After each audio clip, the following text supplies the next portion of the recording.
Bonjour à tous, cette vidéo donc pour continuer le chapitre sur les limites, euh, pour que justement quand on se revoit, on puisse passer à la suite, enfin passer donc à la continuité. Vous verrez qu'en réalité on va même aller un petit peu jusqu'à la continuité, mais on ne fera qu'entamer. Il y aura encore quand même pas mal de travail sur ce chapitre en classe. Alors, j'ai plus le souvenir exact d'où on s'était arrêté. Je pense que le 1.3, on l'avait déjà commenté. Le 1.4, je pense qu'on avait rempli, mais pas démontré la proposition. Je dirais ça de mémoire. Si c'est une erreur, eh bien, on le refait. Dans ce cas, c'est pas très grave. Et ceux qui ne sont pas intéressés peuvent évidemment passer cette partie si jamais ça a déjà été fait. Mais il me semble pas. Donc, du coup, alors je vous remets un petit peu dans le contexte, hein. On avait redéfini ce qu'on appelle une limite, sachant que tout ce qui avait été dit en lycée n'était pas faux, mais pas défini formellement, mathématiquement. Donc on avait justement donné toutes les définitions de tous les cas, etc. Et petit à petit, on retrouve justement les propriétés qui ont déjà été vues en lycée, mais pas démontrées, ou en tout cas pas rigoureusement. Et un certain nombre, on se permet même de les démontrer, même si on n'a pas forcément le temps de tout démontrer là dans ce chapitre. Mais on va quand même en démontrer une bonne partie, en tout cas tout ce qui est assez représentatif ou bien dont la démonstration représente un intérêt particulier de raisonnement, enfin qui est donc utile après pour vos exercices et vos problèmes. Alors, donc, limite finie caractère borné de f. J'ai expliqué ça depuis le début du chapitre, qu'en fait on a une résonance par rapport à tout ce qui a pu être vu sur les suites, puisqu'on a un certain nombre de concepts qui finalement se transposent aux fonctions en utilisant bien sûr le contexte des fonctions. Et en étant un peu plus riche chez les fonctions, puisqu'on n'a pas que les limites quand x tend vers plus l'infini, on a une diversité de limites bien plus riche. Donc le 1.4 justement fait référence, peut être mis en correspondance avec ce qu'on avait vu sur les suites, notamment que quand une suite est convergente, elle est bornée. Donc là justement, quand f a une limite qui existe et qui est finie, qui correspond bien au cas donc, des suites convergentes si on était dans les suites. Donc si f a une limite qui existe et qui est finie en a pouvant être infini. Il n'y a pas de souci, mais le résultat de la limite, lui, doit être donc fini. Alors, justement, f va être borné. Alors, pas forcément, attention, hein, pas forcément borné sur tout son ensemble de définitions, bien que ce soit possible, mais au moins au voisinage de a, c'est-à-dire dans la zone où on a finalement fait tendre notre x pour calculer la limite. Donc, si je remplis avec vous, borné au voisinage de a.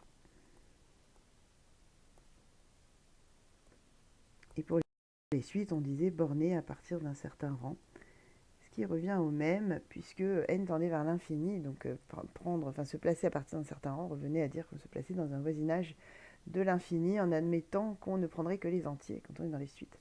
Ce qui n'est pas notre cas justement ici, et donc là on parle bien de voisinage pour les fonctions. Donc, si on veut démontrer tout ça, on va démontrer cette proposition. On l'avait démontré d'ailleurs, si ma mémoire est bonne, pour les suites aussi, donc c'est intéressant de voir justement quelles sont les différences dans ces deux démonstrations. On aura d'ailleurs, alors c'est pas le cas pour celle-là, mais on aura certaines démonstrations qui utiliseront directement ce qui a été démontré sur les suites en passant par la caractérisation séquentielle des limites qu'on a vu juste un petit peu avant. Je vous laisse vous référer à cette partie où on voyait justement qu'on peut définir la limite d'une fonction quand elle existe en tout cas, par le fait que tout de suite qui tendrait vers a, xn par exemple, impliquerait que f de xn tend vers L, donc la fameuse limite qui est censée avoir notre fonction. Donc, on l'avait déjà expliqué, c'est par cette manière qu'on fera parfois le lien entre ce qui a déjà été démontré sur les suites pour éviter d'avoir à tout redémontrer et ce qu'on veut démontrer sur les fonctions. Voilà, bon, j'arrête de bavarder. Donc la preuve pour le 1.4. Alors, 1.4, il y a une seule proposition dans le 1.4, donc on ne devrait pas se perdre au niveau de l'identification de ce qu'on démontre. Donc, déjà, si on rappelle ce qu'on suppose, donc on suppose, on a dit qu'il faut que f admette une limite. Donc, on suppose que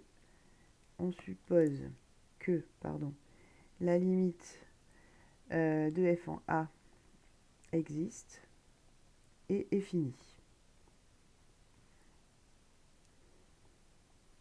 Bon. Et on veut montrer, rappelez-vous, que alors la fonction est bornée au voisinage de A.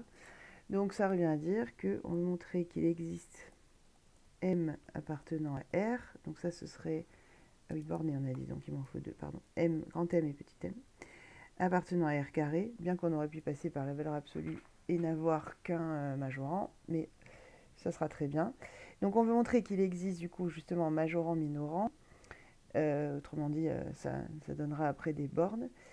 Et aussi un delta positif. Alors ça, c'est pour exprimer le voisinage, la fameuse idée de voisinage, tel que, donc si x est dans un certain voisinage qui serait justement déterminé par ce delta, donc ça revient à dire que x moins a inférieur ou égal à delta, c'est-à-dire que x est autour de a avec un rayon de delta. Et là, bon, on n'est pas dans le plan, on est juste sur les abscisses. Donc ça revient à dire que x est entre a moins delta, a plus delta. Donc si j'ai x dans ce voisinage de a, alors f de x est compris entre petit m et grand m. Donc là, on a bien dit justement qu'il existe un voisinage, puisque le delta, c'est il existe. Hein. Il existe un voisinage de A tel que tous les x dans ce voisinage donneraient un f de x borné entre m et grand m et grand m étant bien fixe pour tout x, dans le même pour tout x. Voilà, donc ça, c'est ce qu'on veut démontrer. Ok, donc on va voir comment on combine ce qu'on suppose avec ce qu'on va obtenir. Alors, justement, on va revenir à la définition avec les epsilon de la limite dont je parlais tout à l'heure. Donc, justement, comme on sait que la limite de f en a existe, alors d'ailleurs, on va l'appeler L, voilà, L appartenant à R, du coup, hein, qui est fini. Donc, on applique la définition de la limite. Donc, la définition de limite de f en a égale L. Et on va l'appliquer, alors rappelez-vous, hein, ça commençait par pour tout epsilon positif, strictement, blablabla, blablabla. Et nous, justement, je vais prendre epsilon égale 1, mais je précise bien que si vous aviez pris 2 ou 3, je suis en train de me dire, en vous disant ça, que maintenant, réflexion faite, il me semble qu'on l'a faite cette démonstration en classe. Bon, c'est pas grave, ça vous fera une redite. Donc, avec epsilon égale 1, et donc je disais, vous pourriez prendre finalement n'importe quel epsilon strictement positif, ça vous amènerait aussi au résultat. En fait, vous allez voir que là, on ne cherche pas forcément le plus petit des majorants ou le plus grand des minorants, on veut un majorant, un minorant. Et donc en fait, tout epsilon va nous fournir ces deux-là. Donc si j'applique avec epsilon égal à 1, rappelez-vous la définition, elle disait, pour tout epsilon strictement positif, il existe delta strictement positif. Donc, on y va, il existe delta strictement positif. Alors, je précise quand même, parce que je n'ai pas précisé, que là, je fais la démonstration, je vais l'écrire, pour A fini. Mais il existe évidemment, que je ne ferai pas, mais une démonstration à transposer, hein, donc similaire avec A infini, plus infini ou infini. Mais vous pouvez évidemment essayer. Là, pour l'instant, déjà, je vous montre avec A, donc fini. C'est pour ça que je prends un delta strictement positif. Hein, rappelez-vous, on avait vu tous les cas, qui correspond, qui va nous permettre d'écrire le voisinage, un voisinage de A, enfin x au voisinage de A, avec justement ce rayon-là de delta. Donc, il existe delta positif, tel que pour tout x appartenant à i, qui soit justement ce que je viens de dire, dans le voisinage de A correspondant à delta, alors on est f de x étant vers L, c'est-à-dire qu'on va avoir f de x moins L aussi petit qu'on veut, et là en l'occurrence inférieur à epsilon, et notre epsilon c'est 1. Voilà.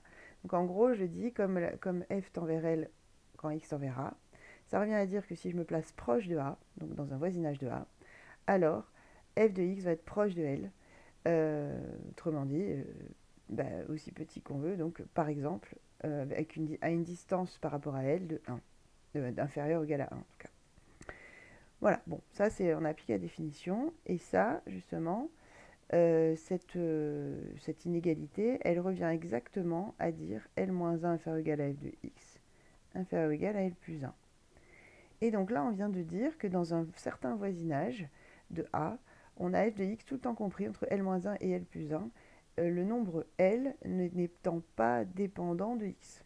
Donc, je trouve bien un majorant et un minorant. Donc, lui, on va l'appeler petit m, lui, on va l'appeler grand M. Et donc, on peut en déduire qu'il existe bien un voisinage de A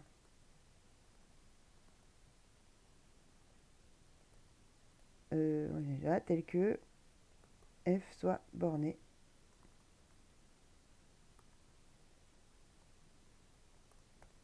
Voilà, donc on a démontré la proposition pour A fini. Voilà. Et pour A infini, comme je disais, c'est vraiment le même principe, hein, donc il faut juste réécrire les choses. Vous pouvez prendre epsilon égale 1 aussi, ça fonctionnera aussi. Voilà, donc on a bien démontré finalement le pendant de ce qu'on avait vu sur les suites. Donc si vous avez une limite qui existe et qui est finie, vous pouvez d'ores et déjà en déduire que f est borné au voisinage de A. Donc, par exemple, en l'infini, c'est intéressant, parce qu'être borné au voisinage de l'infini, ça veut dire être borné à partir d'un certain x. Donc, ce sont des propriétés qui sont quand même assez intéressantes. Bon, sur le 1,4, j'ai pas plus à dire. Justement, ce sont des choses qu'on a quand même pas mal déjà abordées. Donc, on va passer au 1,5, où là, justement, on va retrouver beaucoup de choses que vous connaissez déjà. Mais on va les retrouver avec plus de rigueur, plus de cas aussi. Et on va essayer de montrer peut-être un des cas. Enfin, on ne peut pas tout démontrer, encore une fois, vous allez voir, c'est énorme.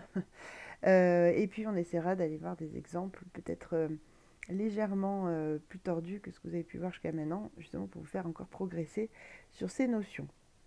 Donc le 1,5, les opérations sur les limites. Bon, je ne vous présente plus les opérations, vous savez ce que c'est. Alors, dans toute cette section, A peut être infini aussi, hein, donc A est soit un nombre soit plus infini ou moins infini. On a donc d'abord ce petit lemme qui en fait peut servir après si jamais on cherche à tout démontrer, ou même d'ailleurs dans certains cas, et notamment alors bon, la réciproque qui n'est pas écrite dans le lemme et qui n'est pas tout à fait la réciproque, est régulièrement utilisée, on la reverra un petit peu plus loin en fait. Il s'agit du passage à la limite, de la conservation quand on passe à la limite des inégalités. Donc si j'ai une inégalité large, est-ce qu'elle reste large, ou à l'inverse, est-ce que si j'ai une inégalité stricte, elle reste stricte, etc. etc. Voilà. Donc, quand on passe à la limite. Mais le lemme, là, il présente le sens inverse, c'est-à-dire si j'ai les limites, enfin, si j'ai, comment dire, une inégalité sur la limite, qu'est-ce que je peux en déduire pour les fonctions d'origine? Là, c'est ça dont parle le lemme. Alors, ce lemme, on pourrait le démontrer, hein, mais bon, là aussi, il y a plein de cas, donc même si on démontre, on ne démontrera qu'un cas. Oui, je vais faire la démonstration juste dans le cas où tout est fini, le A et le L, mais encore une fois, ça se transpose. Mais bon, d'abord, on va voir ce que ça raconte. Donc, on suppose que f tend vers une limite, L, qui est dans l'adhérence de R, donc ça peut être même plus infini ou moins l'infini, mais en tout cas, cette limite existe, c'est ça l'hypothèse, lorsque x tend vers A. Et là, donc, si on arrive à comparer la limite supposée là, par rapport à alpha, bêta, alors on peut en déduire si la comparaison est stricte, si elle est large. Euh, oui, alors si elle est large, oui, on pourra conserver l'inégalité large. Mais là, ce qui est intéressant, c'est que l'inégalité stricte est conservée. Donc, si elle est strictement supérieure à alpha, alors f de x sera strictement supérieur à alpha lui aussi dans un certain voisinage de A. Parce qu'il ne faut pas oublier que la limite est valable pour x qui tend vers A. Donc, autrement dit, quand x est proche de A. Donc, en fait, en gros, l'inégalité qui est vraie sur la limite va être vraie pour la fonction à partir d'une certaine proximité des abscisses, donc des x par rapport à A. Sinon, on n'a pas la garantie que ce soit toujours vrai. Là, ce qui nous garantit ça, c'est que c'est la limite quand x qui tend vers A. Voilà, donc bon, on a dans ce sens-là, évidemment, on a le sens aussi inverse, donc avec L strictement inférieur à bêta, etc. Donc nous, on va essayer de démontrer cette propriété dans le cas où A est fini et où L est fini. Parce que sinon, en fait, il faudrait faire tous les cas, hein, bien sûr. Alors, donc là, il s'agit du 1, 5, et plus précisément le 1, 5A. Donc la preuve de la proposition 1 avec, enfin dans le cas, disons, A est fini, donc A appartenant à R, et L appartenant à R. Alors, on y va. Donc, qu'est-ce qu'on suppose? Alors, on suppose que f de x, quand x tend vers A, réel, donc fini, hein, tend vers L appartenant à R. Voilà ce qu'on suppose. Et on veut montrer que si L est strictement supérieur à alpha, alors f de x est strictement supérieur à alpha au voisinage, enfin, en tout cas dans un voisinage ou au voisinage, oui, bon, c'est pareil, au voisinage de A. Voilà, c'est ce qu'on veut montrer. Donc, comme on veut montrer une implication, on va supposer le si. Donc, on va supposer que L est strictement supérieur à alpha. Donc, on suppose que L est strictement supérieur à alpha. Alors, si strictement supérieur à alpha, enfin, je peux dire donc plutôt qu'alors, il existe un epsilon positif tel que L moins epsilon, lui, soit encore supérieur à alpha. C'est-à-dire qu'en gros, là, ce que je suis en train de dire, c'est qu'entre, vu que c'est strict, c'est ça qui est intéressant, L est strictement supérieur à alpha, ça veut dire que je peux trouver un nombre entre les deux. Donc je peux trouver un epsilon tel que L moins epsilon, donc un nombre qui serait bien plus petit que L, soit quand même plus grand que alpha. Donc en gros, parce que là on est d'accord que je pourrais mettre ça comme ça en fait, hein. Voilà. Donc en gros, je dis qu'il existe un epsilon, puisque la distance entre L et alpha est strictement positive, donc il existe un epsilon tel que L moins epsilon se cale entre les deux. Bon, pour ce epsilon, parce qu'il y a un moment quand même qu'on utilise notre hypothèse, pour ce epsilon, on va appliquer la définition d'une limite finie en A fini. Et donc pour ce epsilon, je peux dire qu'il existe delta strictement positif, tel que, quel que soit x appartenant à i, x dans le voisinage de A implique que f de x se rapproche de L, autrement dit que f de x tend vers L. Et justement, ça revient à dire f de x moins L inférieur ou égal à epsilon, en particulier pour ce epsilon. Bon, et si on réécrit, ça on l'a déjà fait quelques fois maintenant, si on réécrit cette inégalité, ça revient à dire que donc L moins epsilon inférieur ou égal à f de x inférieur ou égal à L plus epsilon. Et rappelez-vous, alpha était strictement inférieur à L moins epsilon d'après ce qu'on a supposé. Donc du coup, j'ai cette écriture.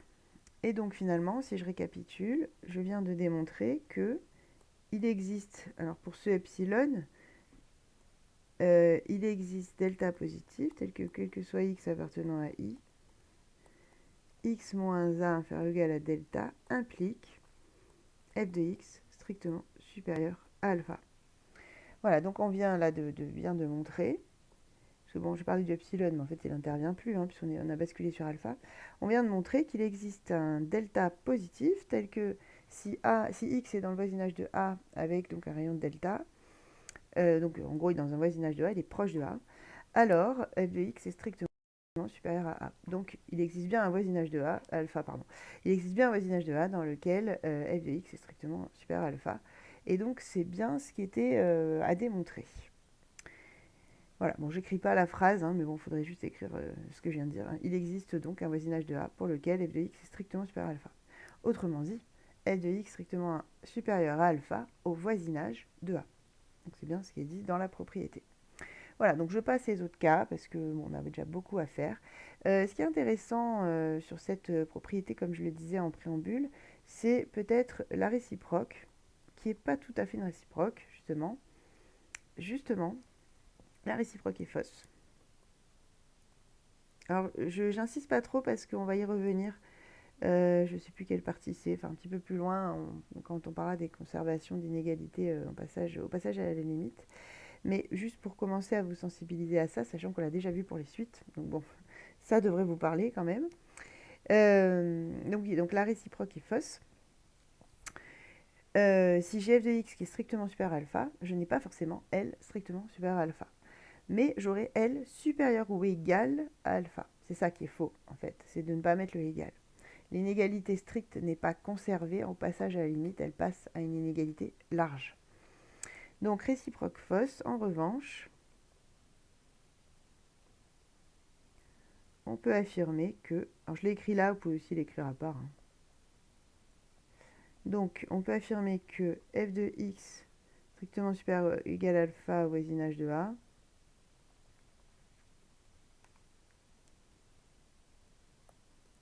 implique L supérieur ou égal à alpha.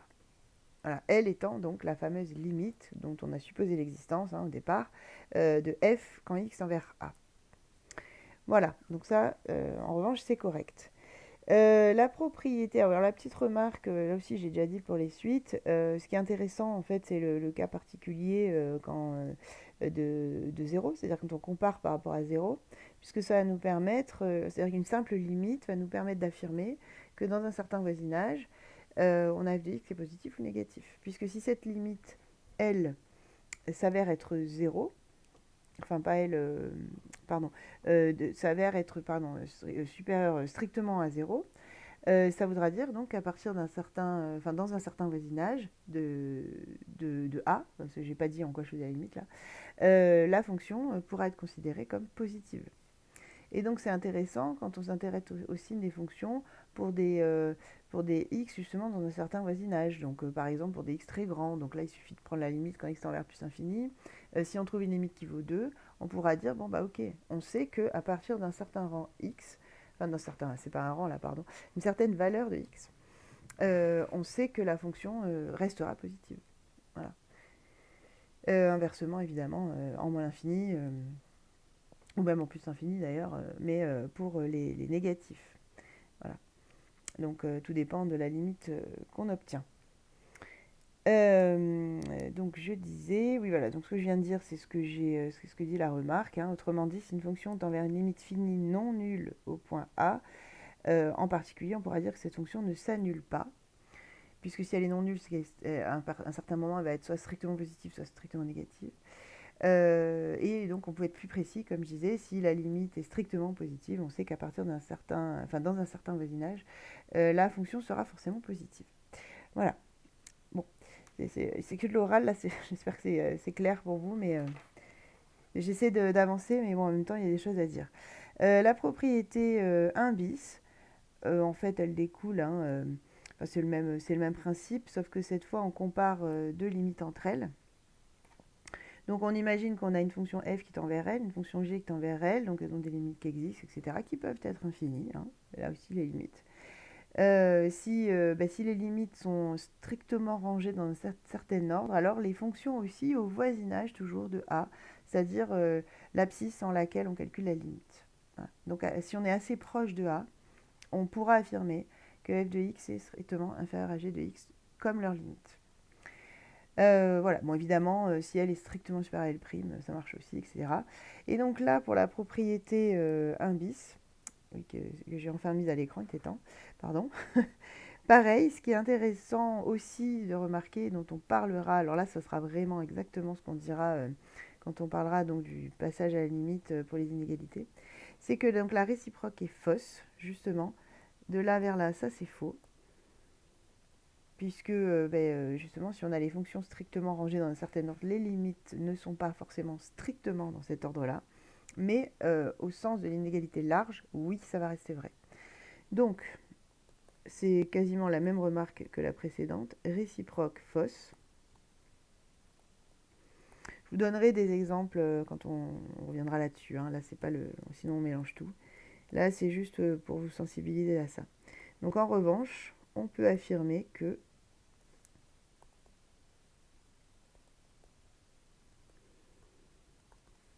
donc f de x strictement inférieur à g de x au voisinage de A. Il faut quand même que ce soit vrai quand x est proche de a, hein, sinon on ne va pas parler de limite quand x tend vers a. Donc ça implique que L est inférieur ou égal à L'. Voilà, donc j'insiste. Voilà, tout dépend si on compare déjà les limites. Dans ce cas-là, on peut en déduire des choses sur les fonctions. Ou bien si on compare les fonctions. Auquel cas, quand on passe à la limite, on fait attention à garder seulement des inégalités larges. Voilà, bon, sur cette partie, j'en ai déjà dit pas mal. Donc, justement, on va passer au 1.5b. Voilà, on va commencer à redéfinir bien les choses et avoir tous les cas, etc., d'opération. Donc, le 1.5b, normalement, ça vous parle déjà, ce qu'on va écrire là dans la proposition 2. Je ne vais pas le démontrer, mais en fait, c'est quasi immédiat. Hein. Enfin, c'est même immédiat. Il suffit d'écrire les choses avec la définition qu'on a maintenant de la limite d'une fonction en un réel, mais pas réel, pardon. La L est réelle en revanche, hein, c'est bien écrit. Donc, la limite d'une fonction, n'importe. Avec la définition qu'on a, qui justement utilise des valeurs absolues pour représenter des distances, hein, donc la distance entre f de x et L, en fait, il suffit d'écrire la définition de ce qui est écrit là, limite de f de x moins L en valeur absolue égale à 0, pour retomber exactement, mais vraiment, ça se fait en deux lignes, sur, bon, j'ai écrit en rouge, c'est pas grave, limite de f de x quand x tend vers a égale L, justement. Voilà, c'est exactement la même chose.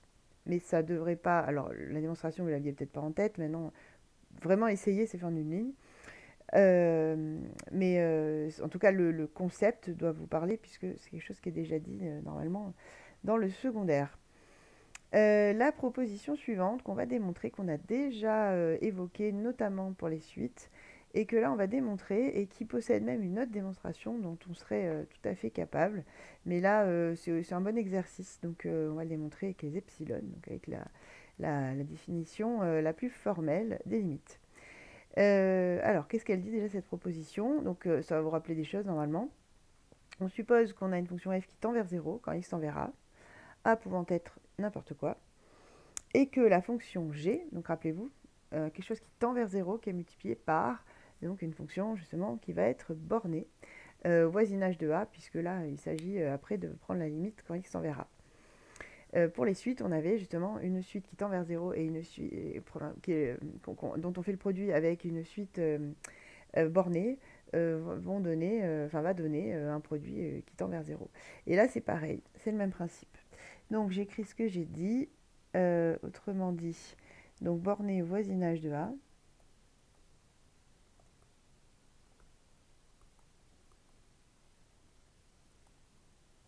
Voilà. Alors, f de x fois g de x tend vers 0 quand x tend vers A. Donc, lui, on va se payer le luxe de le démontrer. Tiens, d'ailleurs, voilà, je fouillote ce qu'on démontre. C'est pas de mal. Donc, alors, démontre ça. Alors, c'est la preuve de la proposition 3 et on est dans le 1.5b.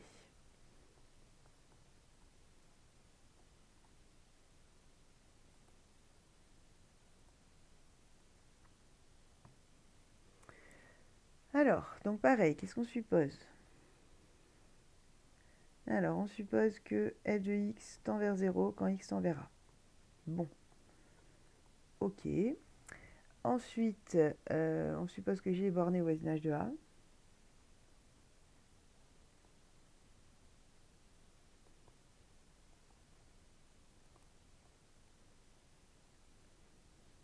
Voilà.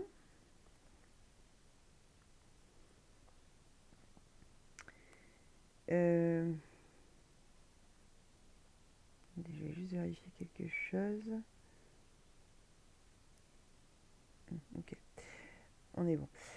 Donc, pardon. Donc, on suppose, voilà. Et nous, on veut montrer, alors je ne vais peut-être pas tout réécrire à chaque fois, on veut montrer que f fois g tend vers 0. Et rappelez-vous, donc, montrer une limite, enfin, surtout quand elle est finie, ça commence par quel que soit epsilon positif, etc. Donc, on va poser soit epsilon positif.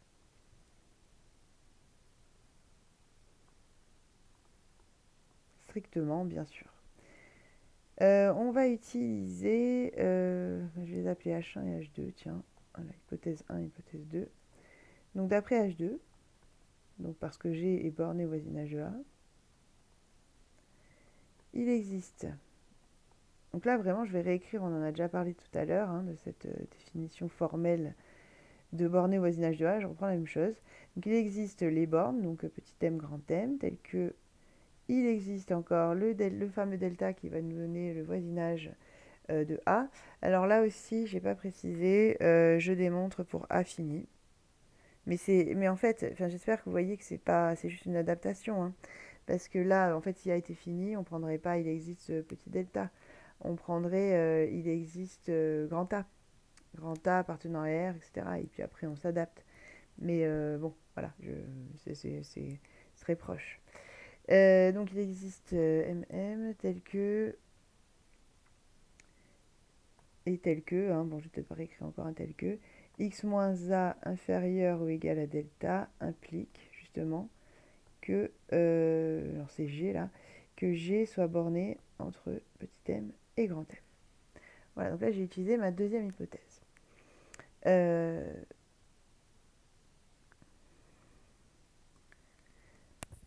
Ce qui, on va passer par là, ce qui implique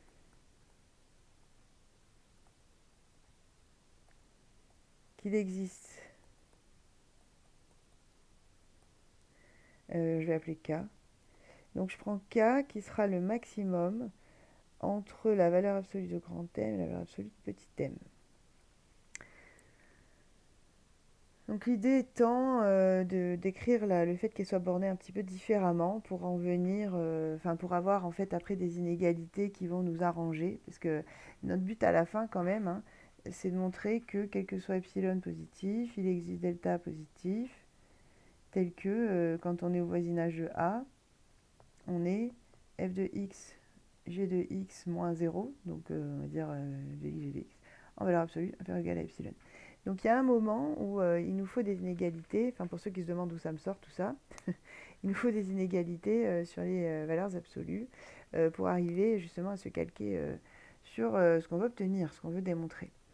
Donc justement, je vais réécrire les choses. Donc ça implique qu'il existe K qui serait donc le maximum entre les deux valeurs absolues, tel que, du coup, justement, à la place de prendre G de X, on prend la valeur absolue de G de X et on peut dire qu'elle est inférieure ou égale à K.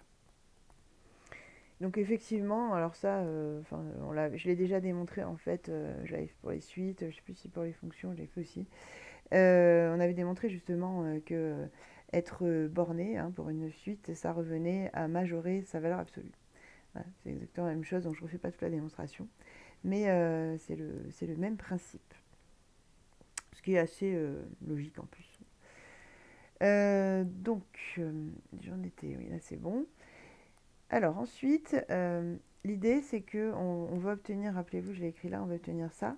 Donc sûrement, comme là on a déjà une inégalité sur la valeur absolue de g de x, sûrement qu'on va en chercher une maintenant sur la valeur absolue de f de x, et qu'ensuite on va devoir les multiplier. Donc c'est pour ça que je vais poser là un epsilon prime, parce que je vais utiliser mon hypothèse 1 cette fois, et c'est encore une histoire de limite, donc une limite finie, donc encore avec des epsilon. Mais je vais poser epsilon prime qui serait epsilon sur k. Parce que je me dis, je vais peut-être multiplier par k après. Donc, bon, pas trop utile. Après, encore une fois, si vous ne l'avez pas vu tout de suite, c'est pas grave, vous prenez epsilon prime, n'importe. Et puis, vous verrez à la fin que vous avez un k, un coefficient k en trop. Donc, vous revenez sur vos pas et vous ajustez. Pas du tout un problème.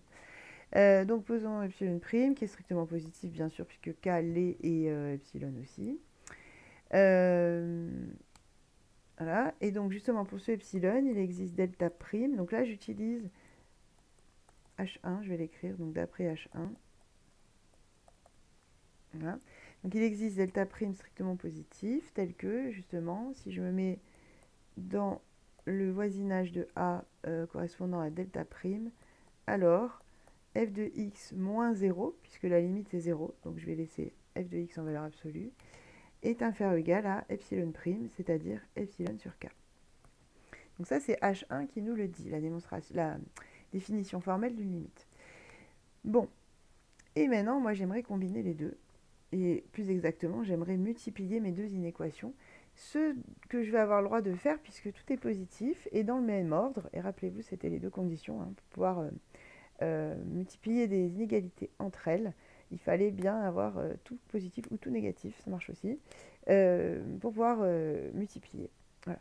Et bien sûr avoir en tout cas multiplier en les mettant dans le même ordre. Voilà, c'est ça que je veux dire. Mais avant de les multiplier, il faut que ces inégalités soient valables pour les mêmes x. Sinon, si j'en ai une qui est valable pour x entre 1 et 2 et l'autre entre 3 et 4, elles ne sont pas vraies en même temps, donc ça n'aura pas trop de sens de les multiplier et d'en déduire quelque chose d'ailleurs. Donc là, ce qu'on va faire déjà, parce qu'il y en a une, rappelez-vous, je vais mettre du fluo, tiens, je vais recommencer. Il y en a une qui est vraie pour il existe delta strictement positif, donc elle est vraie dans ce voisinage-là, qui correspond à ce delta-là. Et l'autre qui est vraie pour un autre delta prime présumé. Hein. Donc, bon, a priori, pas forcément vrai exactement au même endroit. Donc, ce qu'on va faire, c'est qu'on va prendre le maximum entre delta et delta prime, puisque... non, le minimum, pardon, justement, qui peut le plus, peut le moins. C'est-à-dire que si je me place dans le voisinage le plus petit des deux, comme je suis toujours autour de A quand même, bah, du coup, les deux inégalités seront vraies en même temps. Donc, c'est ce qu'on va faire en posant... Alors, je vais l'appeler alpha, hein, parce que des deltas, on en a déjà plein. Donc, en posant alpha, qui serait le minimum entre delta et delta prime, et du coup, les deux inégalités sont vraies, puisque je me place sur le plus petit voisinage des deux. Mais on est quand même toujours autour de A, donc l'un contient l'autre. Dans ce cas-là, comme les deux inégalités sont vraies, je peux dire que x moins a inférieur ou égal à alpha implique donc à la fois que la valeur absolue de f de x est inférieure ou égale à epsilon sur k, et que la valeur absolue de g de x est strictement inférieure ou égale à, est inférieure ou égale à, pas epsilon, pardon, à k. Voilà. Et là, on est bien, puisque tout est positif, tout est bien dans le même sens comme on le souhaitait. Et donc, du coup, on va pouvoir multiplier nos deux inégalités.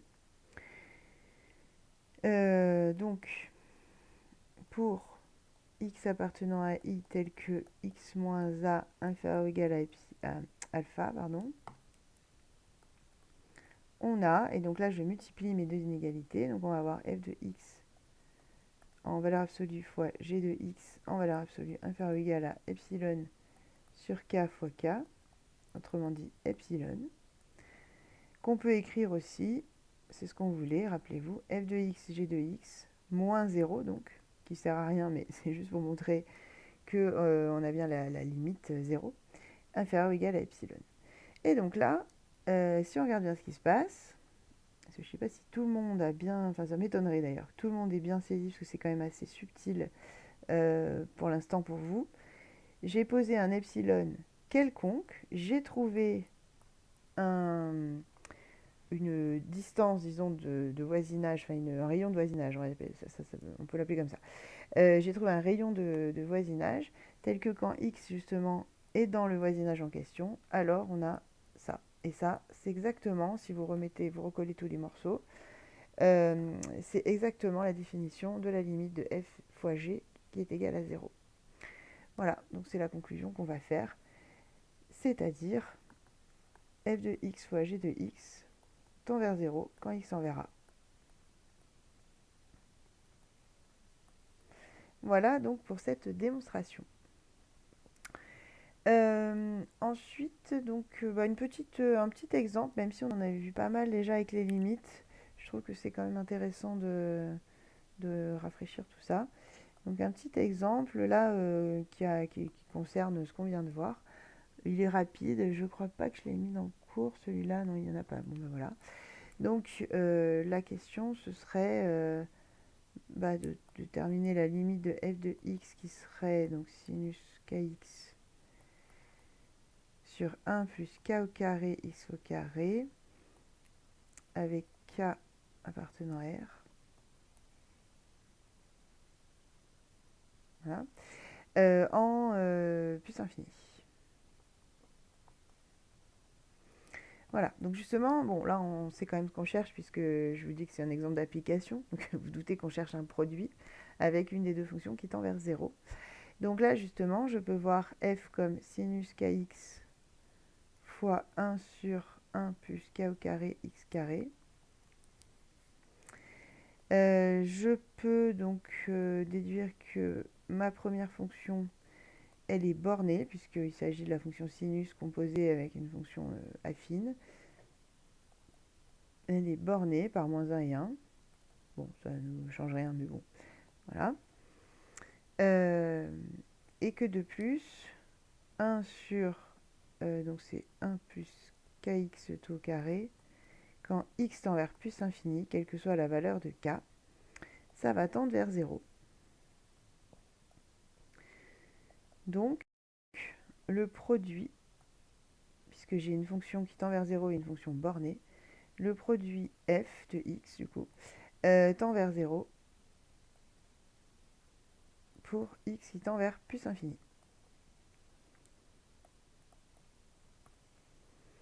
Voilà, donc théorème plus petit exemple. Juste une remarque avant d'avancer. Je l'ai dit déjà tout à l'heure, ce théorème peut aussi se démontrer autrement, notamment en utilisant, on le fera si on a le temps, en utilisant justement la caractérisation séquentielle des suites, puisque sur les suites, on l'a déjà démontré. On a déjà démontré quelque chose de très similaire.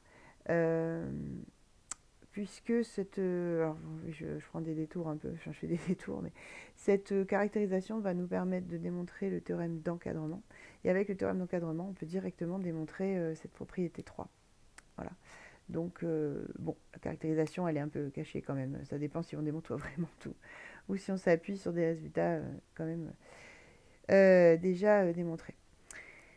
Donc, le 1,5c. Alors, le 1,5c, on va remplir, bien sûr. Maintenant, je ne vais pas non plus tout détailler. Ah oui, d'ailleurs, je n'ai pas parlé du théorème 4, mais en fait, vous le connaissez déjà, donc je passe. Il s'agit des opérations vraiment basiques, quand il n'y a pas de formes indéterminées ou d'infini. Voilà, là, on est sur des limites finies pour la fonction f, pour la fonction g. Et donc, on est vraiment sur les plus basiques des limites. C'est pour ça que je suis pas revenue là-dessus. Dans la proposition 5, je suis en train de me demander ce qu'on va démontrer. Franchement, après, c'est un petit peu toujours le même principe. Donc, je pense qu'on va passer les démonstrations. En revanche, ce qui va être intéressant, c'est d'aller voir les cas que vous connaissez moins. Bon, en tout cas, le début, ça, vous connaissez. Quand f tend vers plus infini, g aussi, f plus g aussi, bon, etc. etc. Les deux où j'ai mis des choses à remplir, celles que, pour le coup, vous connaissez moins, mais bon, qui sont quand même assez logiques. Hein. Donc, si f tend vers plus infini et que g est minoré au voisinage de A. Voilà. Alors f plus g tend vers plus infini. C'est f qui va emporter tout le monde vers l'infini. C'est-à-dire que g n'a pas forcément une limite, mais comme elle est minorée, on va pouvoir procéder par comparaison, en fait, hein, et montrer qu'effectivement, en fait, on a f plus g qui va être plus grand que f plus a, du coup. Et comme f plus a tend vers plus infini, f plus g aussi. C'est ça l'idée. En moins l'infini, même principe, sauf que là, ça va être intervenir quand G est majoré au voisinage de A, pour les mêmes raisons. Hein, donc, je passe. Et après, donc proposition 6, ce sont que des cas que vous connaissez, de produits. Donc en gros, la proposition 5, somme de limites. Proposition 6, produit de limites. Alors ce sont les cas un peu plus tordus que le théorème 4. Là, c'était pour les limites finies. Donc opération sur les limites finies. Hein. Voilà. Limite finie et sans problème, quoi. Hein. Enfin bon, je passe. Et la proposition 7, elle, va concerner l'inverse, qui permet en fait, en combinant inverse et produit, on récupère les quotients. Donc, je n'ai pas écrit les quotients, ça fait trop de cas, mais en réalité, il y est, quoi. Il est juste un petit peu caché. Voilà, moi, tout ça, bon, je n'ai pas envie de passer plus de temps que ça là-dessus. Ce qui m'intéresse, alors par contre c'est à apprendre, hein, si vous ne les connaissez pas, c'est urgent, urgentissime même. Mais j'espère, je suppose que vous connaissez déjà normalement ces résultats qui sont généralement en lycée plutôt présentés sous forme de tableau, ce qui est très bien pour s'en souvenir d'ailleurs. Là, bon, juste présenter plus comme on le rencontre dans les livres. Donc ce qui est plus intéressant, ce sont les remarques en dessous, qui auraient mérité d'être encadrées d'ailleurs. Mais bon, peu importe. Donc les remarques, c'est qui concerne les formes indéterminées. Parce que alors ça, pour le coup, il y en a quelques-unes que vous connaissez. certaines que vous connaissez mais que vous oubliez, alors pas tous, mais un certain nombre, et puis certaines que vous ne connaissez pas. C'est pour ça que je veux insister sur ces remarques et qu'on fera d'ailleurs des exemples, notamment pour celles que vous ne connaissez pas ou pas bien. Donc en fait, alors si je, oui c'est ça, les 4 premières, celle-là, c'est celle, pardon, c'est pas ça que je voulais faire, pardon. Je la refais. Je voulais le marqueur. On va y arriver. Voilà. Donc celle-là, ah ben non, toujours pas. C'est l'épaisseur qui va plus. On va y arriver. Bon, bref. Ok, on n'y arrivera pas. C'est pas grave. Alors celle-là. Donc f plus g fois g f sur g. Normalement, ce sont les formes indéterminées que vous connaissez. Donc ça, je vais récapituler après. Celles qui m'intéressent, donc comme je disais un petit peu plus, vont être celles-là. Alors, il y a, j'ai mis un seul point, mais en réalité, enfin oui, parce qu'elles se ramènent toutes à la même. D'ailleurs, là aussi, hein, en fait, là, ces trois-là. Alors du coup, maintenant, j'ai un marqueur énorme. Ok, donc ces trois-là, en réalité, sont un même cas. On peut passer d'un cas à l'autre, on retrouve. Hein. Donc bon, là, justement, à droite, j'ai tout mis dans le même, mais en réalité, on peut aussi passer de l'une à l'autre. En tout cas, ce sont des formes indéterminées un peu plus particulières. Donc vous voyez que on prend f de x puissance exposant g de x. Donc c'est quand même très différent. Et il faut faire très attention parce que c'est un peu comme l'infini moins l'infini. Vous avez sûrement eu un peu de mal au départ à l'intégrer parce qu'on a vraiment tendance à dire que ça fait 0. Sauf que bon, bien sûr, comme vous l'avez déjà vu, c'est pas forcément le cas. Et là, justement, par exemple, si je prends le premier cas là qui est ici, c'est f qui est envers 1 et g qui tend vers l'infini. Donc en gros, si je vulgarise, j'ai 1 puissance infinie. Donc bon, bah, on a quand même naturellement envie de dire ça fait 1, quoi, hein, que ça tend vers 1. Eh ben non, pas forcément. Plein de fois, ce ne sera pas 1. Donc faire attention, c'est indéterminé.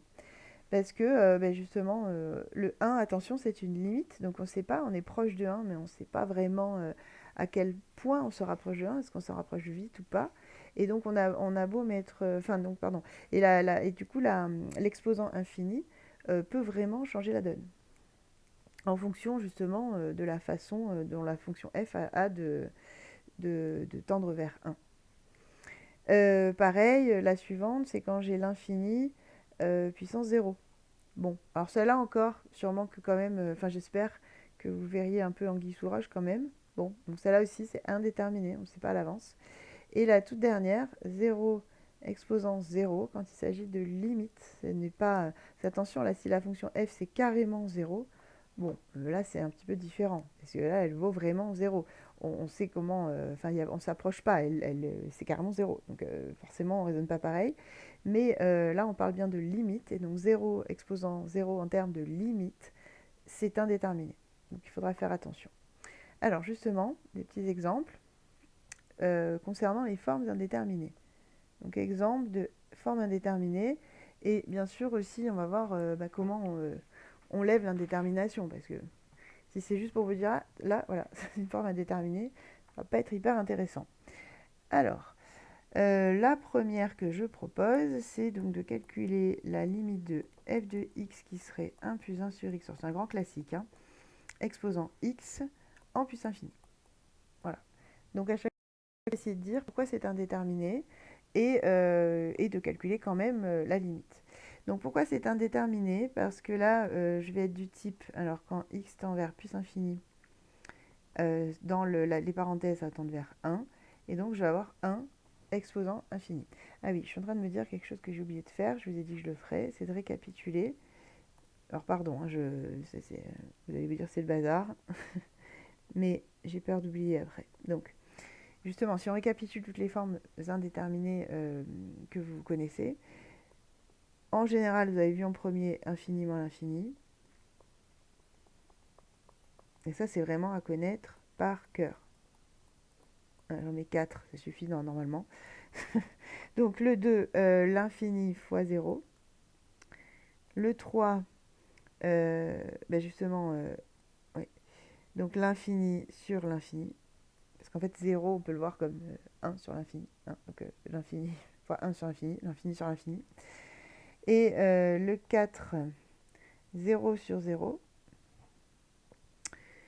Et après, donc justement, le cinquième cas, qui va être donc 1 exposant infini, ou bien infini exposant 0, ou bien 0 exposant 0. Alors, vous constaterez d'ailleurs qu'on a mis 0 plus, enfin 0 plus ou 0 moins, hein, enfin voilà, disons 0 plus exposant 0. Voilà, donc si vous tombez sur un de ces cas-là, attention, warning. Warning, warning. Donc justement, ce que j'étais en train de dire, c'est que là, on est dans un de ces cas. Donc là, clairement, quand vous avez un exposant qui est variable, donc qui contient, autrement dit, qui contient du x, hein, on va dire les choses clairement, vous devez, je dis bien vous devez, parce que vraiment, il n'y a quasiment aucun cas, en fait, vous en sortirez sans ça. Vous devez passer à l'écriture exponentielle. Ça fait quand même quelques fois qu'on l'a vu maintenant, cette fois, ce concept, je veux dire, cette écriture. Donc vraiment, prenez l'habitude. Il est maintenant nécessaire de connaître ça et d'en prendre l'habitude. Donc ça, c'est la même chose que exponentielle x ln de 1 plus 1 sur x. Et donc, pourquoi c'est indispensable? Parce que là, maintenant, on va manipuler, certes, une fonction qui a l'air un peu plus compliquée, c'est-à-dire qu'elle est plus riche. Elle a l'air, en réalité, non, mais... sauf qu'on va manipuler des fonctions qu'on connaît, dont on connaît les limites, dont on connaît les propriétés, etc. Donc, justement, ln de 1 plus 1 sur x, bon, c'est quelque chose qu'on sait appréhender. Ça ne veut pas dire, attention, que la limite tombe tout crue non plus. Parce que là, si vous regardez bien, c'est toujours indéterminé, hein, c'est-à-dire que ln de 1 plus 1 sur x, ça tend vers 0, quand x tend vers l'infini, puisque ln de 1, ça vaut 0. Et 0 fois l'infini, c'est indéterminé. Donc, attention, c'est pas magique, mais c'est une étape indispensable. Donc là, alors, ce qu'on peut remarquer, c'est que j'ai ln de 1 plus 1 sur x sur 1 sur x. Ça. Et alors ça, alors il y a plusieurs façons de le voir. Soit vous le voyez comme une, enfin l'exposant là, hein. D'ailleurs, attention, le E il est bien en dessous. Il s'agit bien d'un exposant. Donc on est d'accord que ce qu'il faut trouver absolument, c'est la limite de ça. Parce qu'après, bon, on fera exponentielle de ce qu'on aura trouvé. C'est pas le plus compliqué. Et donc justement, cet exposant, on peut le voir comme un taux d'accroissement. On peut le voir comme une composée, parce qu'en fait, la limite... ce moment-là, 1 sur x tend vers 0, et ln de 1 plus y sur y quand y tend vers 0, c'est une limite qui est déjà dans vos cours, en fait, et que vous avez déjà rencontrée, normalement. Bon. Qui n'est pas la plus connue ni la plus facile pour vous, mais qui a déjà été rencontrée. Bon, bref, je vais le faire avec en fait, un mix des deux. Enfin, non, en fait, je vais le faire avec un taux d'accroissement et à l'intérieur, il y a une petite composée, vous allez voir, qui permet au final de retomber sur ce que vous étiez censé déjà connaître. Donc, en fait, donc je prends cet exposant, je le réécris d'une autre manière, qui est celle-ci. Ah oui, c'est ça le problème. Alors, attendez. Si je voulais vous l'écrire direct comme ça, mais je pense qu'on va faire le changement de variable, c'est pas grave. Ok, alors je la refais, parce que là le souci c'est que j'ai x qui est infini. Du coup c'est un peu pas très correct d'écrire comme ça. X qui tend vers l'infini, ouais. Bon, c'est pas grave, je vais vous l'écrire autrement. Donc, alors, limite, je vais le faire comme ça. Quand x tend vers plus infini, en fait on fait un changement de variable. Je vais prendre y égale 1 sur x. Et du coup, j'ai y, au lieu de tendre vers plus infini, ça tend vers 0, puisque 1 sur x, quand x tend vers plus infini, ça tend vers 0. Et là, j'ai ln de 1 plus y sur y. Voilà. Et à partir de là, pour le coup, soit vous vous souvenez de la limite, soit, et c'est le mieux, je pense, vous vous souvenez de d'où elle vient. Et donc, ça se démontre. Et donc là, je vais bien montrer que j'ai un taux d'accroissement. Voilà. De la fonction, donc, qui a y associé ln de 1 plus y. Et cette fonction étant dérivable, on va récupérer justement la dérivée en 0 Autrement dit, 1 sur 1 plus 0. En fait, il faudrait que je... Alors ça, je vais l'appeler phi de y, voilà, pour bien rédiger les choses. Donc on récupère phi prime de 0, car phi qui a y associe ln1 plus y est dérivable en 0. Voilà. Et justement, phi prime de y, c'est 1, c'est u prime sur u, hein, donc c'est 1 sur 1 plus y. Et donc, quand y vaut 0, ça fait 1 sur 1 plus 0, autrement dit 1. Donc ça veut dire que l'exposant que j'avais surligné en bleu tend vers 1. D'où, maintenant il n'y a plus qu'à composer. Donc la limite de f en plus infini, parce que j'étais en plus infini au départ, hein, faut pas l'oublier, est égale à exponentielle de 1, on dit e. Donc par composer ici, hein, on a composé avec exponentielle. Voilà, donc celle-là, on est bon. Maintenant, une autre. Maintenant, si je vous mets... bon, celle-là, elle n'est pas très difficile. Normalement, ça vous savez faire. Donc, je prends x puissance x exposant 4 moins 5x plus 2 sur x exponentielle x moins x... bon, je prends exposant 4 plus 1. Voilà. Donc là, on a clairement... Alors, le type, normalement, vous connaissez... Parce que je me suis dit que je ferais quand même un petit exemple sur ce que vous êtes censé maîtriser aussi. Donc là, on a une forme indéterminée du type infini sur infini. Ça, je pense que ça n'a échappé à personne. Et donc dans ce cas-là, en général, on va factoriser par le facteur dominant, si on peut. Donc, faisons-le. Alors, je précise juste une chose. Donc, je factorise, bon ça vous avez l'habitude, le numérateur par x exposant 4. Mais je précise qu'en dessous, pour ceux qui se font la réflexion, et ce serait très pertinent, le dominant en réalité c'est x exponentielle x et pas x exposant 4. Sauf que c'est pas malin parce que si je fais ça, je vais pas pouvoir beaucoup simplifier mes facteurs. Alors que là, si je refactorise par x exposant 4, je vais pouvoir directement enlever un facteur. Donc ça peut être intéressant, d'autant plus que avec un peu de recul, on voit vite qu'on va retomber sur e de x sur x puissance n, quoi, qui est une limite connue en l'infini. Ah oui, pardon, j'ai pas précisé. J'ai peut-être dit, je me rappelle plus, où est-ce qu'on cherchait la limite. Il s'agit de la chercher en plus infini, bien sûr, sinon tout ce que j'ai dit là ne fonctionnerait pas. Éventuellement moins l'infini, mais c'est tout. Donc, alors, essentiel x sur x au cube, moins 1 plus 1 sur x puissance 4. Voilà, et puis après, il s'agit simplement d'une limite par quotient. Donc, je ne vais pas trop m'attarder. Donc, admettons que ça, j'appelle numérateur et dénominateur, donc n de x sur d de x. La limite du numérateur, quand x tend vers plus infini, c'est 1, par somme, tout simplement. Et la limite du dénominateur, quand x tend vers plus infini, c'est plus l'infini, parce que donc on a ça qui tend vers moins 1, et lui qui tend vers plus infini par croissance comparée. Donc plus infini. Et donc par quotient, 0.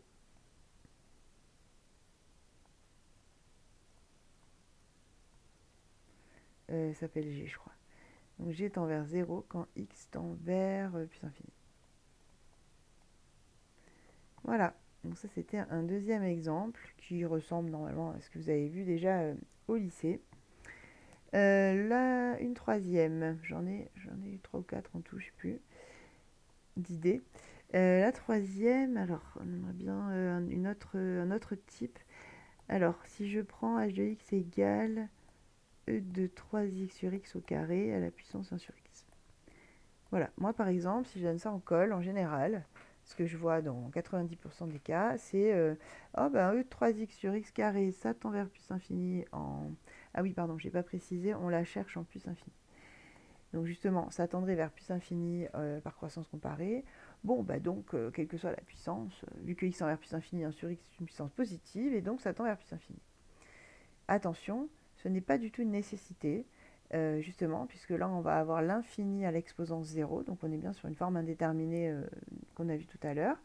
Et effectivement, on va calculer la limite, et il s'avère qu'on ne va pas trouver l'infini. Donc, clairement, ça n'était pas déterminé à l'avance. Donc, là, il s'agit bien d'une forme indéterminée de type l'infini exposant 0. Alors, comment on se sort de ça? Ben déjà, l'exposant 1 sur x, on ne va pas être bête, hein, on va l'appliquer au numérateur, au dénominateur, parce que on voit quand même qu'au numérateur, ça va bien arranger les choses, et peut-être que ça suffira en fait à nous aider. Et donc au dénominateur, ça nous fait x à l'exposant 2 sur x. Rappelez-vous ce que j'ai dit là il y a quelques secondes, minutes. Quand on a un exposant variable, on écrit sous forme exponentielle, notamment si on veut calculer des limites, mais pas que en fait, hein, mais bon, notamment. Donc là, x exposant 2 sur x, je vais l'écrire comme une exponentielle, donc exponentielle de 2 sur x ln de x. Et là maintenant, bon, je peux commencer à me lancer. 2 ln de x sur x par croissance comparée en puissance infinie, ça tend vers 0. Donc par composé, on obtient la limite du dénominateur. Et comme le numérateur est constant, ça ne va pas être compliqué. Donc là, on n'a plus qu'à dire que h tend vers, quand x tend vers plus infini, exponentielle de 3 sur exponentielle de 0, puisqu'on avait trouvé 0.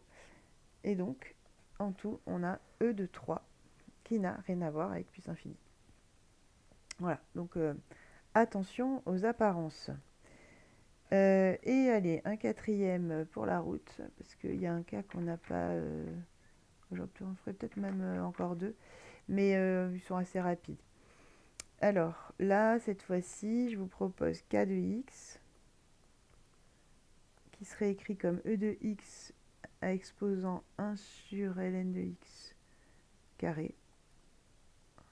Oh là là, j'écris mal avec les crayons de surface. Alors, je la refais. Donc, e de x exposant 1 sur ln de x carré. Voilà. Et alors là, attention, en moins l'infini. Imaginons qu'on veuille ça. Alors déjà, pourquoi c'est une forme indéterminée? Eh bien, parce que en moins l'infini, exponentielle tend vers 0, plus même, et 1 sur ln de x carré tend vers plus infini, donc on va avoir un exposant 0, enfin une limite en exposant qui serait égal à 0. Bon, le réflexe est toujours le même. Enfin, non, là, même pas, en fait, c'est même pas ça. Même pas, là, je vais juste... En fait, là, c'est pas très compliqué à lever, là, hein, pour le coup. Juste, je multiplie mes deux exposants, donc x sur ln de x carré.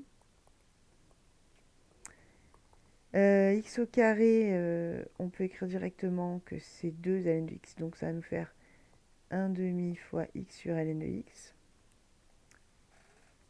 Ah oui, alors par contre, attention, la valeur absolue, puisque on a x qui tend vers moins l'infini, donc on ne peut pas supposer que x est positif, même pendant un bon voisinage, hein, x tend vers moins l'infini. Donc on a bien ça. Et ce qu'on sait, nous, c'est qu'il y a croissance comparée entre x et ln de x, qui est valeur absolue ou pas. Donc, du coup, justement, en moins l'infini, enfin, donc ça revient à plus infini hein, pour la valeur absolue. Après, on a juste le signe qui change, mais pour le x, tout court. Donc, bon, je vais vous écrire parce que là, on s'est encore à parler, mais c'est pas hyper efficace. Alors, donc je la refais. Si je le prends dans l'autre sens, normalement, c'est plutôt comme ça que vous le connaissez. Il y a les croissances comparées qui nous permettent de conclure. Donc, quand x tend vers moins l'infini, ça revient à prendre ln de x sur x avec x qui tend vers plus, enfin, moins ln de x sur x avec x qui tend vers plus infini.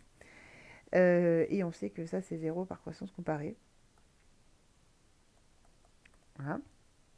Et donc, alors attention, 0, oui, c'est 0 plus.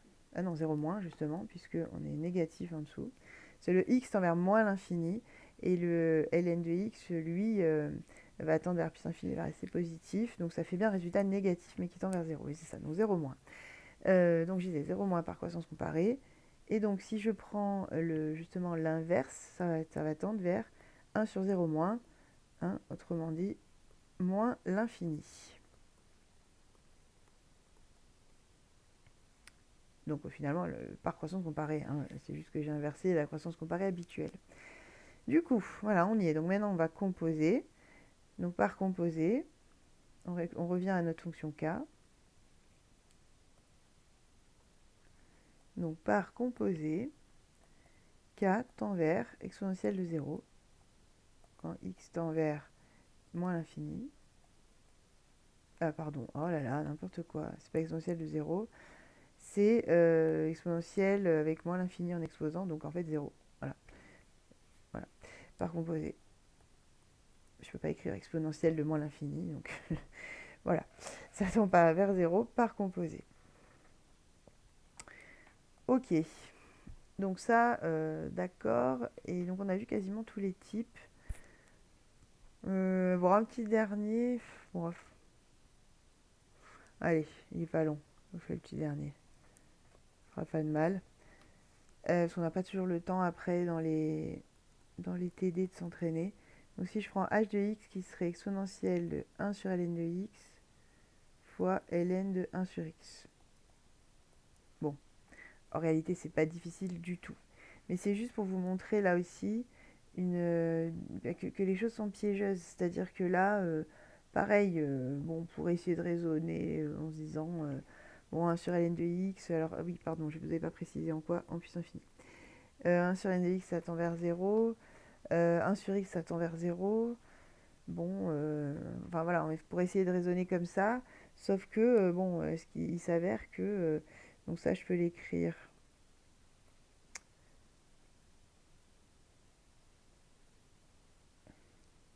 Oui, c'est ça. Excusez-moi, hein, j'ai un bug, mais oui, oui. Donc c'est ça, si je prends celui-là, justement, quand x tend vers plus l'infini, ça tend... attendez, en fait, je suis en train de me demander juste si j'ai bien choisi mon exemple.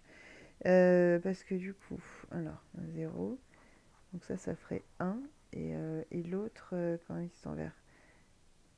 Ah oui, l'autre, c'est vraiment l'infini. Parce que là, moi, je voulais illustrer, donc je me suis perdue toute seule. Pardon, hein, je la refais. Je voulais illustrer 0 exposant 0. Ah oui, c'est en prenant dans l'autre sens. Donc, oui, parce que ln de 1 sur x, donc 1 sur x tend vers 0, du coup, oui, c'est ça. Oui, donc pardon, alors en le prenant dans l'autre sens, alors ça ne change rien au fond, hein, mais bon, c'est juste pour voir mieux ce qui se passe. Donc 1 sur ln de x, c'est la même, hein, juste écrit dans l'autre sens. Oui, voilà, donc si je prends ça, quand x tend vers plus l'infini, 1 sur x tend vers 0, donc ln va tendre vers moins l'infini, donc l'exponentielle tend vers 0. Exposant, parce que ça revient à mettre des parenthèses, 1 sur ln de x qui lui aussi tend vers 0. Donc, si je regarde vraiment les choses sans aller plus loin, j'ai une FI du type 0 exposant 0. Bon. Sauf que, alors il y en a sûrement, vu que j'ai mis 100 ans à arriver au bout, il y en a sûrement qui ont déjà compris le, l'astuce. Enfin, elle est pas du tout difficile. Sauf que voilà, donc si on change l'écriture, on va vite s'apercevoir qu'on est à côté de la plaque. Voilà, donc ln de 1 sur x c'est pareil que moins ln de x. Et donc au final, ça c'est exactement exponentielle moins 1. Donc la limite, clairement, n'était pas si indéterminée que ça. C'était exponentielle moins 1. Voilà. Donc des fois, vraiment, un simple changement d'écriture peut tout changer. Bon, je vais dire un mot sur le 1,5D pour finir quand même le 1,5. Alors, le 1,5D, pareil, ce sont des choses que vous avez normalement déjà vues, que je ne vais pas démontrer. Alors, on pourrait, mais la démonstration est assez laborieuse. C'est donc c'est l'opération qu'on n'a pas encore vue, c'est la composition. On l'a utilisée, hein, par contre là, franchement, j'ai utilisé déjà plein de choses au-dessus que j'avais pas encore définies parce que je sais que vous les connaissez. Mais bon, voilà, c'était parfaitement conscient et volontaire de ma part. Mais voilà, la composition des limites, ça se redéfinit aussi. Alors je vais le mettre à l'écran. C'est là, voilà. Donc on fait attention bien sûr aux conditions hein, dès qu'on compose. Alors oui, en plus je ne l'ai pas écrite. les conditions. Évidemment, là, on compose f et g. Donc, il faut que les images, on fait g rond f, donc il faut que les images de f arrivent dans l'ensemble définition de g. Donc, je vais quand même rajouter avec donc f de i qui soit inclus dans j. Voilà. Sinon, de toute façon, il n'y a même pas besoin de parler de limite, la composée n'existerait pas. Donc, admettons qu'on ait les bonnes conditions. On prend donc un A et un B dans l'adhérence de R, donc en gros n'importe où. Et on considère G rond F au voisinage de A. Alors, on suppose que c'est bien défini, hein, au voisinage de A, justement, avec F de I inclus dans J, il n'y a plus besoin de supposer. Et si donc f de x tend vers B, qui lui appartiendrait donc à J bar, puisqu'on a dit que les images de f pour pouvoir composer, elles doivent être dans l'ensemble de définition de G.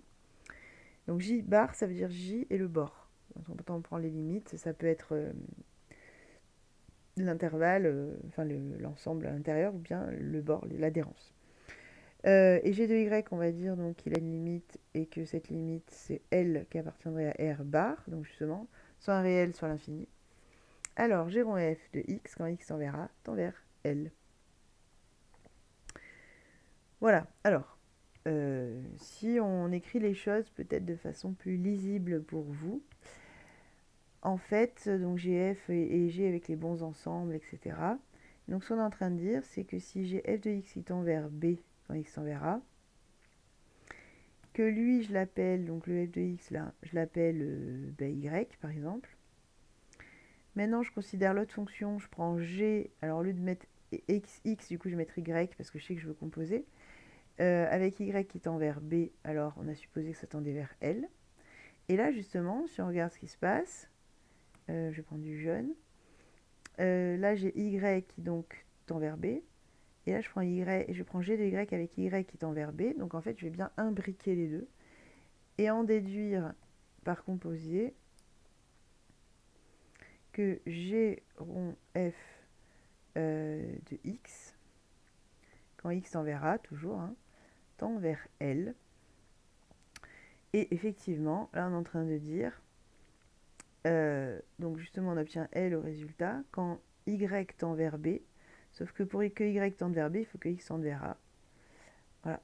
Donc en gros, on a pour X qui tend vers A, l'imbrication des deux. C'est-à-dire que là, vraiment, si je remets à la place de Y ici, je mets F de X, ça fait G de F de X. Hein, quand F de X tend vers B. Et F de X tend vers B quand X tend vers A. Donc ça revient à dire que G en F de X tend vers L. Voilà, là aussi, on retrouve. Ok, bon, j'espère que ça va à peu près. Ça, normalement, c'est des choses que vous avez déjà vues. Deux petits exemples rapides.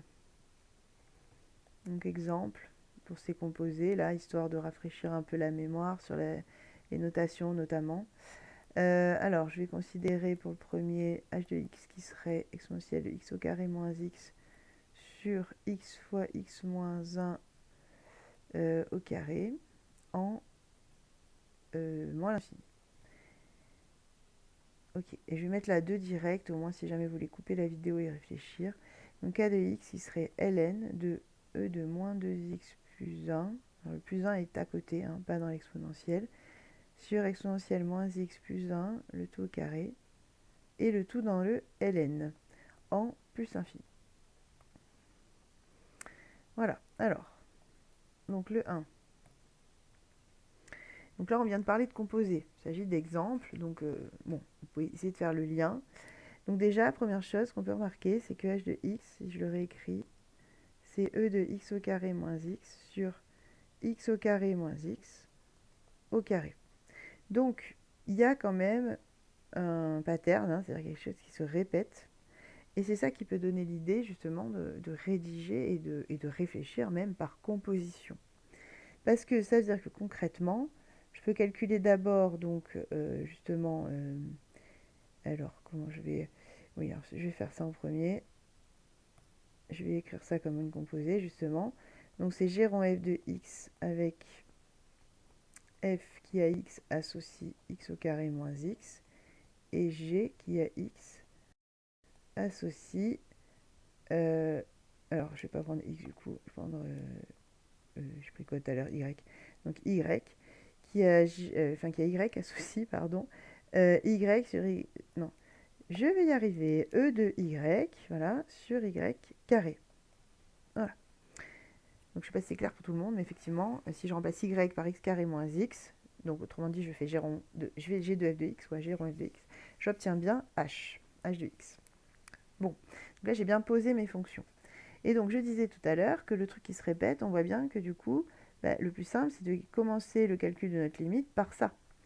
Donc on calcule, donc là ici ce serait f, je l'ai appelé f, la limite de f quand x tend vers, donc ce qu'on m'a demandé, puisque là on est qu'au tout début, quand x tend vers moins l'infini. Ok, donc f de x comme c'est x carré moins x, quand x tend vers moins l'infini, ça fait plus l'infini. Voilà, donc là on se rend compte que les trucs que j'ai entourés en rouge, eux ils tendent vers plus l'infini. Donc maintenant on va s'intéresser à l'autre fonction, donc g de y, quand y tend vers, et donc justement, tout à l'heure je l'ai entouré en jaune, alors là je vais là par exemple. Donc là j'obtiens plus infini, donc là je vais reprendre le y qui tend vers plus infini, justement. C'est ça qui m'intéresse. Puisque y, à la place d'y, il y aura f de x quand je compose mes deux fonctions. Et donc justement, là j'ai e de y sur y carré, donc ça va faire plus infini par croissance comparée. Voilà.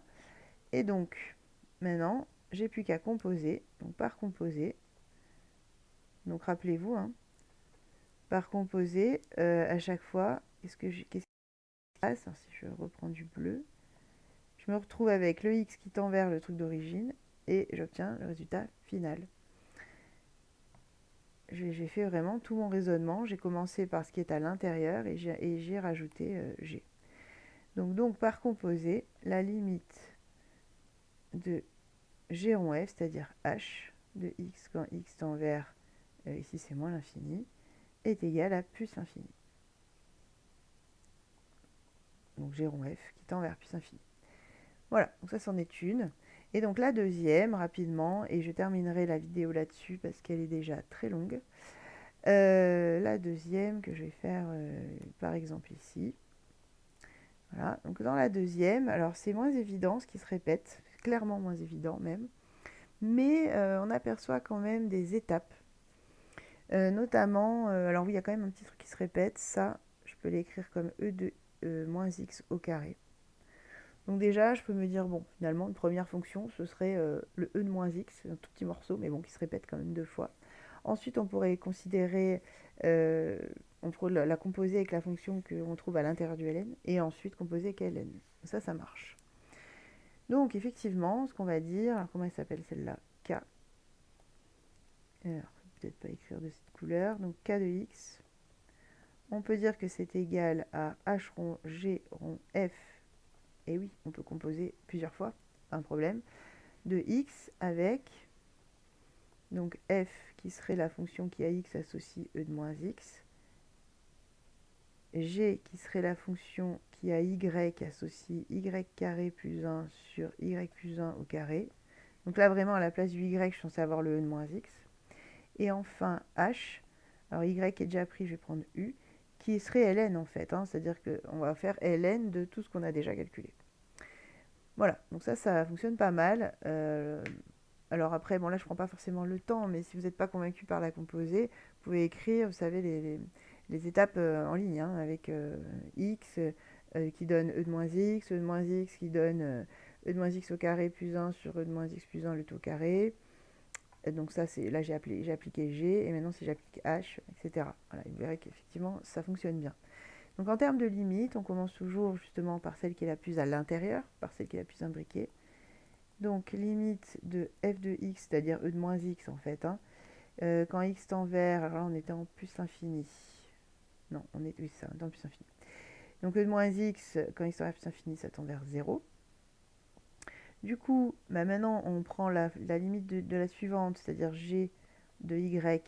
Et le y, bah justement, comme là j'ai trouvé 0, je vais prendre y qui tend vers 0. G, on l'a là, hein, c'est y carré plus 1 sur y plus 1 au carré, donc ça va nous faire 1 sur 1, donc 1. OK. Et là, j'ai toujours pas fini, il me faut H. Et donc H, même principe. J'ai trouvé 1 ici, donc, pardon, je vais mettre ici pour U qui tend vers 1. Donc de H de U et H de U, c'est Ln. Donc en fait, c'est Ln de 1 et donc 0. Voilà. Et le récap à la fin, lui, il va prendre que le x que j'avais au départ et la limite que j'ai obtenue à la fin. Donc là, j'ai vraiment une belle composée. Donc par composée, donc vraiment, quand il y a une composée de ce type, vous devez rédiger de cette manière. C'est le minimum. Parce que sinon, bah, vous n'aurez pas bien justifié votre limite. Et peut-être même que vous aurez fait faux d'ailleurs, parce que souvent quand vous rédigez mal, bah, vous raisonnez mal aussi à l'arrivée. Ou c'est parce que vous raisonnez mal que vous rédigez mal. Bon, à voir. Mais la première hypothèse est à mon avis la plus probable. Euh, donc par composé, du coup, bah, la limite de ce qu'on avait appelé k de x, quand x tend vers plus infini, est égale à 0. Voilà donc pour ces deux exemples qui clôturent ce que j'avais à dire sur les opérations. Donc à bien travailler quand même tout ça, parce que le problème c'est que vous avez l'impression que c'est familier, donc peut-être que vous avez tendance à moins le travailler, et pourtant c'est vraiment indispensable dans notre programme. Ça, les limites reviennent partout, hein, je pense que vous l'imaginez bien. Euh, et à la fois pas si simple que ça en fait selon enfin on peut très bien vous donner quelque chose de complexe quand même, donc il faut que ce soit solide, que vos acquis soient solides là-dessus, de la même manière que sur tout le reste, mais peut-être encore à plus forte raison sur une partie où bah, vous n'avez pas l'excuse de la nouveauté là pour le coup, donc vraiment consolider. Bon, en tout cas, merci pour votre écoute. Désolée, c'est un petit peu long, mais j'ai beaucoup à dire sur tout ça parce qu'on on va pas vraiment le faire en classe, même si je répondrai aux questions. Donc forcément, c'est un petit peu long. En tout cas, merci. Rendez-vous du coup dans la vidéo d'après, parce il y a encore un bon morceau quand même, hein, l'air de rien, pour arriver au début de la continuité. Et bien merci pour votre confiance et à très bientôt.